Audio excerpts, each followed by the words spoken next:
Our topic of discussion is characteristics, structure and classification of viruses. आज के topic में सबसे पहले हम वायरसेस को बेसिकली इसके मुतालिक इंट्रोडक्शन देखेंगे, देन इसके कैरेक्टरिस्टिक्स, स्ट्रक्चर और क्लासिफिकेशन की तरफ मूव करेंगे। वायरसेस के इंट्रोडक्शन में सबसे पहले हम इसका ओरिजिन देख लेते हैं। Viruses originate from the Latin word venom, जिसका मतलब है poisonous fluid.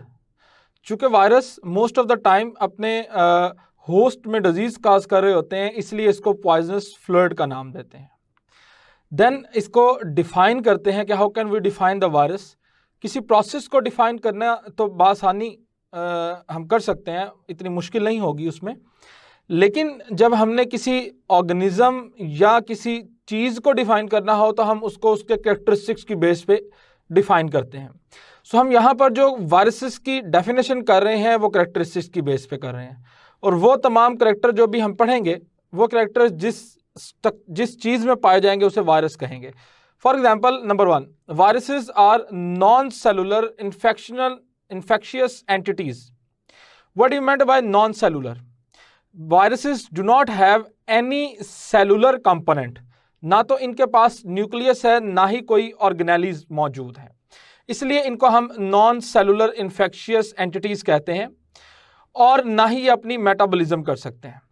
Second part of the definition कि दे कंटेन डीएनए और RNA as their genome with the protein code.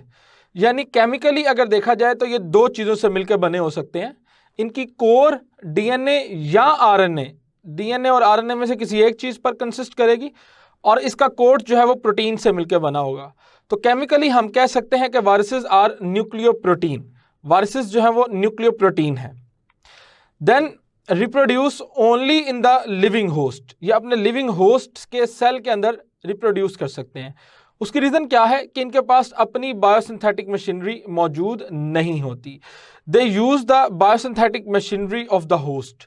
ये होस्ट की बायोसिंथेटिक मशीनरी को यूज़ करते हैं, होस्ट को हाईजैक करते हैं और उससे अपनी मर्जी की प्रोडक्ट्स, अपने प्रोटीन्स या अपनी जीनोम बनवा रहे होते हैं।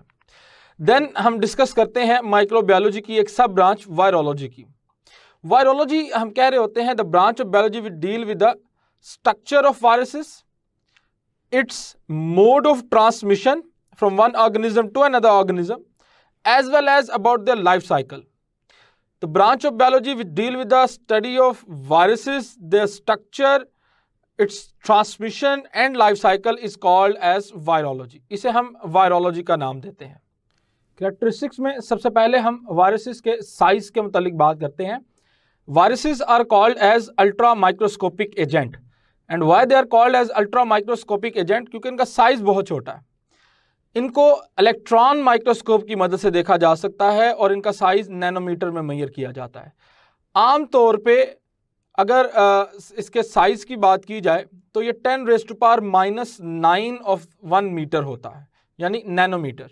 नैनोमीटर में इसका साइज मेजर किया जा रहा होता है। अब मोस्ट ऑफ द वायरसेस जो हैं वो 1/10 to 1000 times smaller than bacteria होते हैं। इनका साइज बहुत छोटा है। कुछ एग्जाम्पल हम यहाँ पे देख लेते हैं। 250 नैनोमीटर पॉक्स वायरसेस का साइज और 20 नैनोमीटर पैरवो वायरसेस का साइज है। इस साइज को आप जहन में रखेंगे for your MCQs point of view. तो वायरसेस का साइज बहुत छोटा है। देन सेकंड इसका हम कैरेक्टर देखते हैं। They are called as obligate intracellular parasite. The word obligate mean necessary, intra mean inside, cellular mean cell. They can not live without the living cell, they can not reproduce independently, और इनको हम artificial medium पे grow नहीं करवा सकते। इसलिए viruses को हम ऑब्लिगेट इंट्रासेलुलर पैरासाइट का नाम देते हैं। तो पहला पॉइंट कि दे can not grown on the artificial medium, इनको सर्वाइव करने के लिए, रिप्रोड्यूस करने के लिए लिविंग होस्ट रिक्वायर्ड होता है। एंड सेकंड पॉइंट कि ये होस्ट की बायोसिंथेटिक मशीनरी को हाईजैक करते हैं और बायोसिंथेटिक मशीनरी को यूज करते हुए अपने प्रोटीन और अपनी जीनोम की कॉपीज बना रहे होते हैं। नेक्स्ट हम वायरसेस की नेचर की बात करते हैं। वायरसेस की नेचर की बात कीजिए तो they lack metabolic machinery because they do not have any type of cellular organisation. इनके पास ना तो साइटोप्लाज्म है, ना न्यूक्लियस, ना कोई ऑर्गेनेली, तो ये अपनी मेटाबॉलिज्म खुद से नहीं कर सकते। यही वजह है कि इनको हम एसेलुलर भी कहते हैं। और याद रखने वाला पॉइंट कि they cause disease in their host, ये अपने होस्ट में डिजीज कॉज करते हैं। और लास्ट में हम डिस्कस करेंगे effect of the antibiotics. Antibiotics viral disease के लिए कोई इफेक्ट नहीं रखती। Antibiotics are effective only for the bacterial disease, लिहाजा no effect of antibiotics on viral diseases. Viruses को फिर अगर कंट्रोल करना है तो हम कैसे करेंगे? इसको कंट्रोल करने के दो बेसिक रास्ते हैं। नंबर 1, हम क्या कर सकते हैं, वैक्सीनेशन को यूज कर सकते हैं। एंड नंबर 2, हम viral protein, anti viral protein यानी इंटरफ्यूरॉन्स का इस्तेमाल कर सकते हैं वायरसेस को कंट्रोल करने के लिए।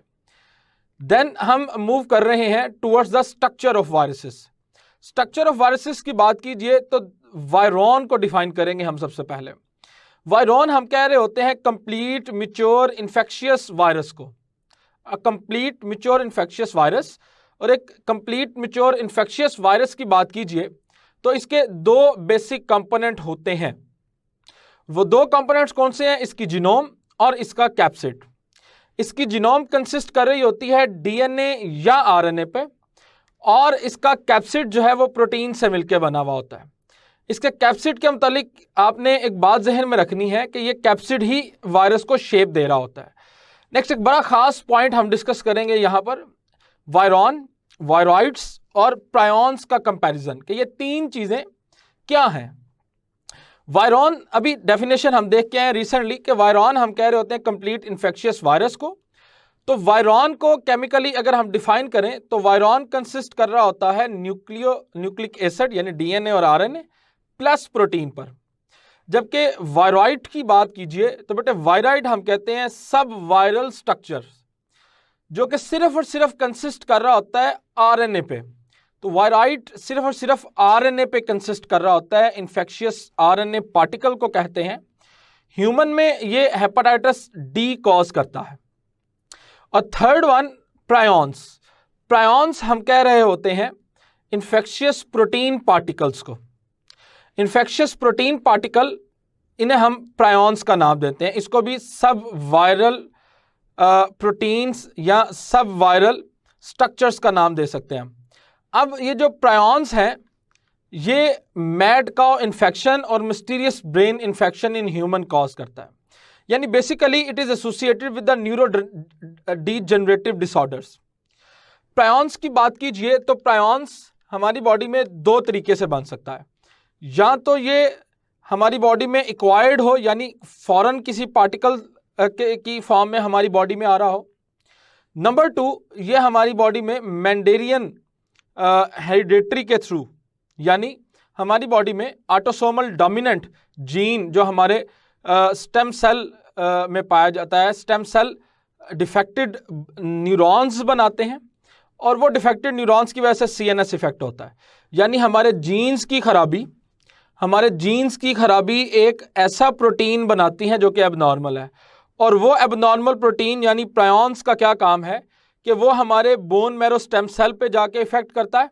और as we know that bone marrow stem cells differentiate होके आपकी बॉडी के डिफरेंट कंपोनेंट्स बनाते हैं।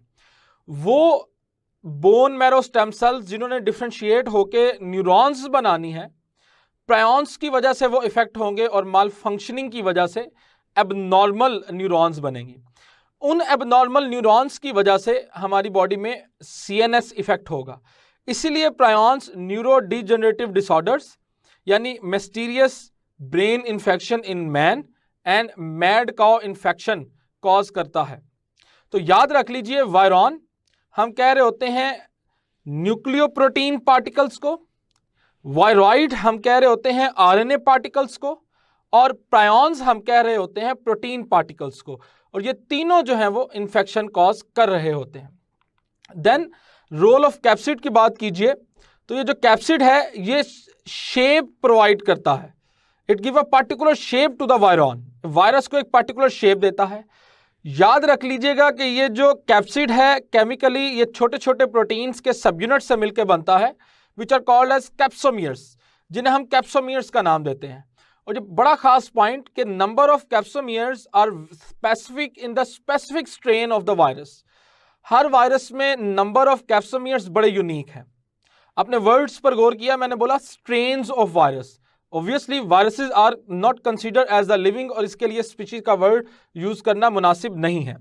तो हर एक पर्टिकुलर किस्म के वायरस के लिए number of capsomere in their capsid वो बड़े खास होंगे। और यहाँ ये एमसीक्यू जहन में रखिएगा कि 162 capsomeres are present in the herpes viruses while 252 are present in the adenoviruses. Animal viruses की बात कीजिए तो एनिमल वायरसेस में कंटेन द इन्वेलप, और ये इन्वेलप आपने याद रखना है होस्ट की प्लाज्मा मेम्ब्रेन से डराइव होता है, लिहाजा केमिकली ये लिपोप्रोटीन इन नेचर होगा। Envelope plasma membrane of host से डराइव होगा और केमिकली लिपोप्रोटीन इन नेचर होगा। नेक्स्ट हम शेप ऑफ डिफरेंट वायरसेस की तरफ मूव करते हैं। तो सबसे पहले HIV जो कि स्फेरिकल फॉर्म, देन हम हेपेटाइटिस बी वायरस की बात करते हैं। इसी तरह से हम इम्बोला वायरस को डिस्कस करते हैं जो कि ट्यूबुलर फॉर्म है या फिलामेंटस फॉर्म है। इसी तरह से एडिनो वायरस, देन हम मूव करते हैं और देखते हैं इन्फ्लुएंजा जो कि RNA इन्वेलप्ड वायरस है। इसी तरह से हम रेबीज वायरसेस की बात करते हैं जो कि इन्फेक्टेड डॉग्स की वजह से ट्रांसफ़र होता है। इसी तरह से हम बैक्टीरियोफेज की बात करते हैं जिसकी टेडपोल शेप शक्ल है। इसी तरह से हम पैलेमियो वायरसेस की बात करते हैं और रोटा वायरस, और लास्ट में हम डिस्कस कर लेते हैं अबाउट द हर्पीज वायरसेस। तो वायरसेस स्फेरिकल शेप में भी हो सकते हैं, टेडपोल शेप में भी हो सकते हैं, फिलामेंटस भी हो सकते हैं, ट्यूबुलर भी हो सकते हैं, ये ओवल शेप में भी हो सकते हैं। तो वायरसेस में exist in the different shapes. After discussing the structure of viruses we are going to discuss about the classification of viruses. किसी भी चीज़ को क्लासीफाई करने के लिए जो कैटेगरी हम बनाते हैं कि किस चीज़ को बेस बनाते हुए क्लासीफाई किया जा रहा है, ये बड़ी खास होती है। तो वायरसेस को हम क्लासीफाई करते हैं चार चीज़ों को बेस बना के, जिसमें नंबर 1 है जीनोम। जीनोम में वो जीनोम DNA पे कंसिस्ट कर सकती है या RNA पे, लिहाजा वायरसेस को हम DNA वायरसेस या RNA वायरसेस कह सकते हैं। नंबर 2 है इन्वेलप, जो कि आमतौर पे एनिमल वायरसेस में होता है। वो वायरसेस जिनके पास इन्वेलप मौजूद होता है इनको आप इन्वेलप्ड या कॉम्प्लेक्स वायरसेस का नाम देते हैं। और वो कैटेगरी जिनके पास इन्वेलप मौजूद नहीं होता इसे हम नॉन इन्वेलप्ड या नेकेड वायरसेस का नाम देते हैं। थर्ड कैटेगरी हम होस्ट की बेस पे वायरसेस को क्लासिफाई करते हैं। For example plant viruses, animal viruses and bacterial viruses. आप जानते हैं बैक्टीरियल वायरसेस का दूसरा नाम बैक्टीरियोफेज भी है। नंबर 4 हम मॉर्फोलॉजी की बेस पे वायरसेस को क्लासिफाई कर सकते हैं। For example rod shape virus जिसकी एग्जांपल हमारे पास है tobacco mosaic virus. For example spherical virus जिसकी एग्जांपल है हमारे पास HIV, flu virus, polio virus, hepatitis B virus, herpes virus. इसी तरह से टेडपोल शेप जिसकी एग्जांपल हमारे पास है बैक्टीरियोफेज। तो एक वायरस जो है उसको क्लासीफाई इन 4 चीज़ों को बेस बनाते हुए कर सकते हैं। लिहाजा एक वायरस को हम कह सकते हैं कि यह वायरस DNA पर कंसिस्ट करने वाला spherical shape enveloped plant virus है या इन्वेलप्ड एनिमल वायरस है, या ये DNA enveloped spherical plant virus है। तो इस तरह से हम इन 4 चीज़ों को बेस बनाते हुए वायरसेस को क्लासीफाई कर सकते हैं। देन इन टॉपिक से रिलेटेड चंद MCQs को डिस्कस कर लेते हैं हम for the practice. Our first MCQs is it is not true for the viruses. वायरसेस के मुतालिक कौन सी चीज़ इनकरेक्ट है? Number 1, viruses are host specific. अभी हम पढ़ के आए कि वायरसेस को हम प्लांट होस्ट की बेस पे प्लांट वायरसेस, एनिमल वायरसेस, या हम नाम दे सकते हैं बैक्टीरियल वायरसेस। अब हर एक वायरस का पर्टिकुलर होस्ट होता है, वो उस होस्ट के अलावा किसी और को इफेक्ट नहीं कर सकता। तो अल्फा ऑप्शन जो है वो यहाँ वायरसेस के लिए करेक्ट है। बीटा ऑप्शन है न्यूक्लियोप्रोटीन पार्टिकल्स। तो वायरॉन्स जो है वो बेसिकली जीनोम और प्रोटीन से कैप्सिड से मिलकर बनते हैं। प्रोटीन के कैप्सिड और जीनोम की वजह से इसको हम, जो कि न्यूक्लिक एसिड पर कंसिस्ट करती है, न्यूक्लियोप्रोटीन पार्टिकल कह सकते हैं। चार्ली ऑप्शन में मेंशन है it's genome contain DNA and RNA। इसकी जीनोम में DNA या RNA में से कोई एक चीज मौजूद होगी, दोनों एट अ टाइम मौजूद नहीं हो सकते। लिहाजा यहां पर जो चार्ली ऑप्शन है ये बिल्कुल ठीक है, वायरसेस के लिए इनकरेक्ट है। डेल्टा में मौजूद है हमारे पास, they can replicate in their living host. तो वायरसेस चूंकि अपनी मेटाबॉलिक मशीनरी नहीं रखते, इसलिए ये अपने होस्ट में ही रेप्लिकेट कर सकते हैं।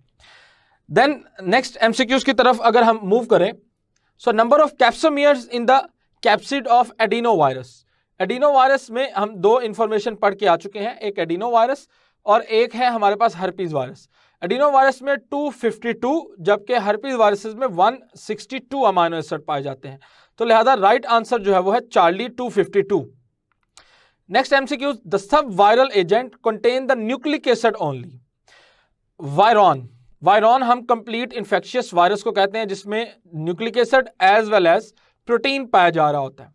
बीटा ऑप्शन में है प्रायोन्स, इन्हें हम सब वायरल एजेंट का नाम देते हैं जो सिर्फ और सिर्फ प्रोटीन पार्टिकल्स पर कंसिस्ट कर रहे होते हैं, जबकि वायरॉइड जो है वो सब वायरल एजेंट हैं जिनके पास आरएनए होता है। लिहाजा इसका राइट आंसर जो है वो चार्ली होगा। नेक्स्ट एमसीक्यूज की तरफ मूव करते हैं। The dash virus has the spherical capsid. Bacteriophage जिसकी शेप जो है वो टेडपोल शेप है। उसके बाद है बीटा ऑप्शन में रिबेडो वायरस जो कि ट्यूबुलर फॉर्म में या रॉड शेप फॉर्म में एग्जिस्ट करते हैं। पोलियो वायरस स्फेरिकल फॉर्म में एग्जिस्ट करता है, चार्ली आंसर करेक्ट होगा। और टोबैको मोज़ेक वायरस यानी डेल्टा ऑप्शन वो रॉड वायरसेस हैं, ना कि स्फेरिकल वायरसेस। नेक्स्ट हम देखते हैं the size of parvo viruses is. तो पॉक्स वायरसेस 250 नैनोमीटर जबकि पैरवो वायरसेस 20 नैनोमीटर साइज रखते हैं अप्रॉक्सीमेटली। तो राइट आंसर यहां पर बीटा होगा। Neurodegenerative disorder are associated with.